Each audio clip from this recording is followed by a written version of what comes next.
Hello everyone, this is Rashid Khan. Welcome to Innovative English Learning with Rashid Khan. If you want to watch this video in Urdu, you can watch it in Urdu or Hindi from the playlist.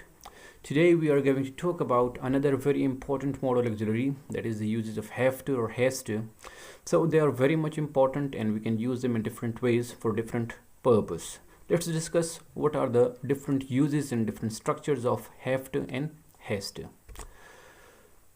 Uses of has to and have to. Have to and has to are used to show necessity or obligation. So these are the two basic functions of have to and has to, that it shows necessity or obligation.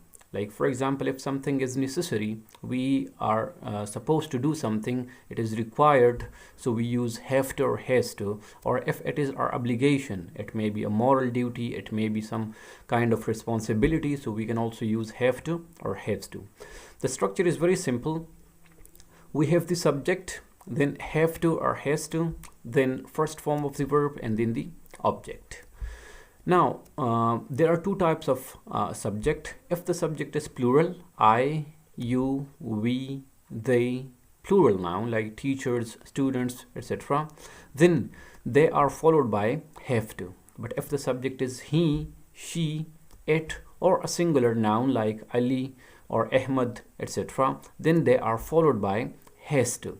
And then we have the first form or the base form of the verb, and then the object if there is any. For example, I have to play cricket. You have to walk now. They have to go to school. He has to drink water. She has to study English. Ali has to learn English. Okay, so that is how we can use has to and have to.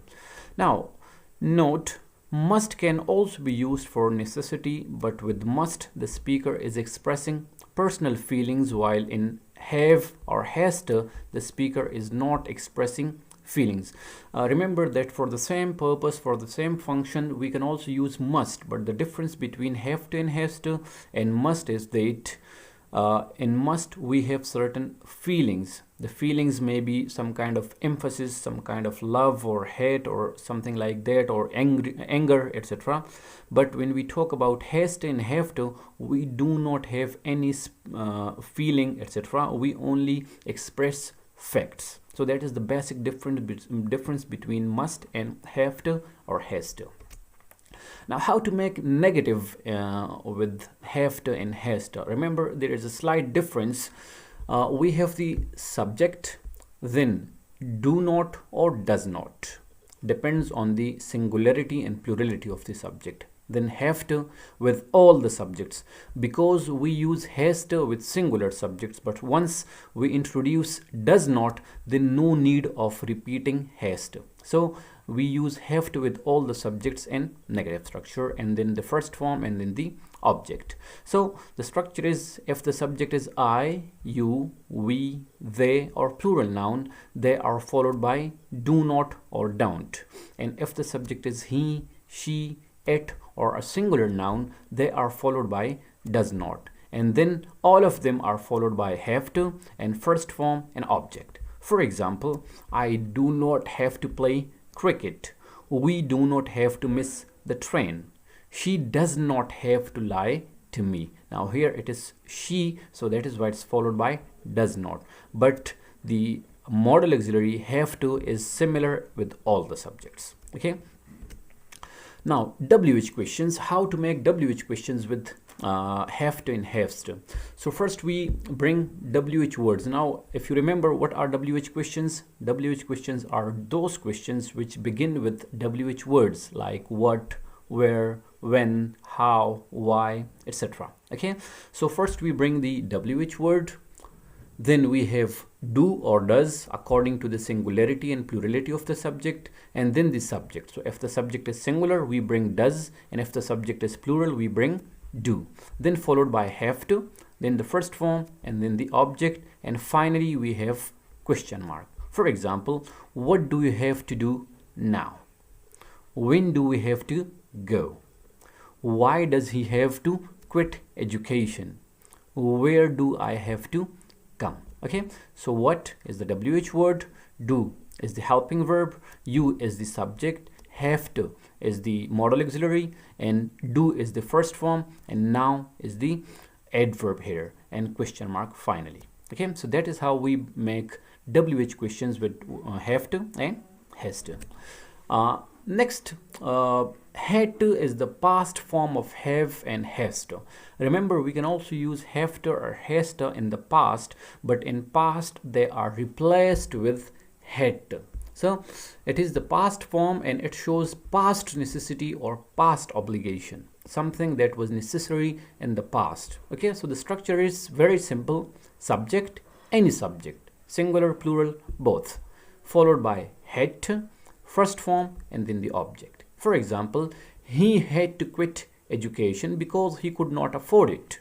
Okay, I had to leave the class when I heard the news. So I is the subject, had is the modal auxiliary, leave is the first form, the class when I heard. Okay, she had to marry him. So she is the subject, had is the modal auxiliary, marry is the first form, and him is the object here. So that is how we use it in past. Now in the past, the negative structure is a bit different. We introduce did not as the helping verb. So we have the subject, then did not, and then have to. Remember, in negative structure, had is replaced with have. Why? Because had is the second form of have and did is the second form of do.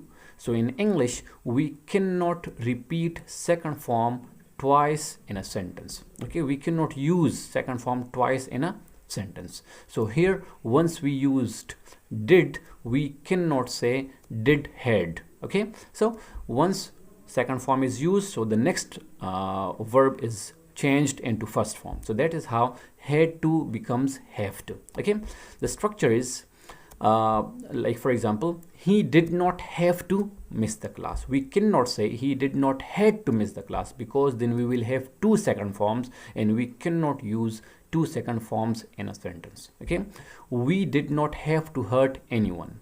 She did not have to leave him. Okay, so that is how we can use negative with had to in the past. Now there are some activities which will help you in practicing the uses of has to, have to, or don't have to, or does not have to. Okay, for example, I have to go right now. I am very late. Okay, so for example, if I'm late, it's necessary that I have to go. It's okay, you do not have to do anything. Okay, you don't have to do anything, just sit there and wait for me. Wait for Ali. He has to make sure that the door is locked. So here he is singular, that is why it's followed by has to. A good student has to be very organized. Okay, a good student is singular, that is why it is followed by has to. Okay, solve the rest of the blanks yourself, so that will help you in practicing the structure. We have another activity here. Arrange the following words into meaningful sentences. The first one has been done for you. Some words have been given and you are supposed to arrange them into proper meaningful sentences. So for example, we have breakfast, have, eat, Tom, to, and has. So here first bring the subject, Tom, and Tom is singular, so we say Tom has to. Eat is the first form, breakfast is the object. Okay, solve the rest of the structure sentences, so that will give you some kind of idea of using these structures. Choose the correct answer. I have to or I don't have to finish my project on Monday. The deadline is Monday. So if the deadline is Monday, what should I have to do? I have to finish my project on Monday. My father has to or does not have to be at work at 8 o'clock. He is the boss. So for example, if he's the boss, he has to be at work at 8 o'clock. So here the correct option is has to. My father warned me about the party. I have to or I don't have to be at home before midnight.